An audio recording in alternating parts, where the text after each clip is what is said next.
One former Democratic fundraiser who helped raise millions of dollars for former President Obama's 2008 presidential campaign is not only supporting former President Trump, she's selling her collection of Democratic collectibles. Joining us now is Allo Ventures managing partner Allison Huynh.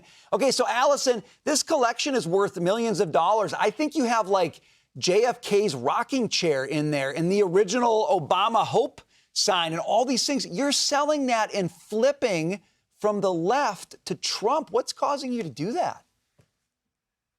Well, I had a really hard time during the pandemic. I'm a single mom of 3 teenagers living in the San Francisco Bay Area, so you can imagine some of the trials and tribulations I went through.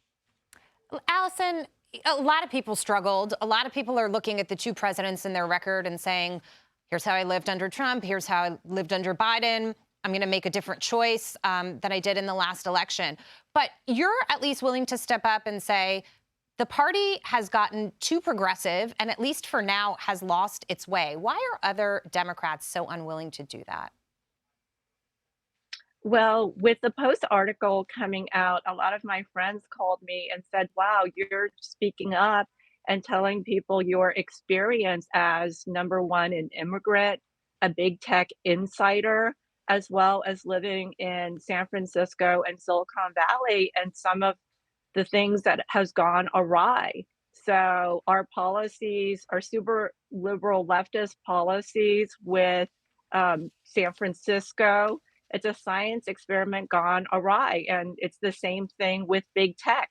There's the big tech and big corporate takeover of the Democratic Party and our daily lives, the daily lives of parents, I guess soccer moms like me, was really bad during COVID. I homeschooled 3 kids, grocery stores were closed, retail malls were closing all over the San Francisco Bay Area, right? And like I have 2 teenage girls that can't even go to Macy's, like it's closed now.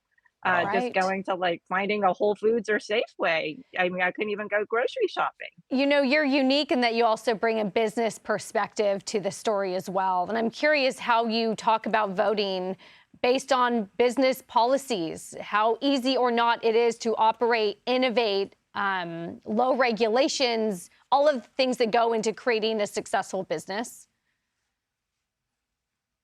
Um, Well, I think one of the signs of leadership is to be positive and to be very specific with your policies. And I see Trump having very, very specific policies around immigration, around AI, blockchain, as well as creating jobs. So you can look at the 2016 Jobs Act, which was a bipartisan effort, and he did a really great job creating more jobs, also investments in Black, brown communities, Yeah. as Yeah. well as kind of like hillbilly areas where JD Vance and I grew up. I Oh, didn't grow up in the same place he did, but a similar place, like right. New Braunfels, Texas, which is 5,000 people right outside of Austin. Allison, thank you for sharing your perspective. Fascinating. We appreciate it. Thank you so much.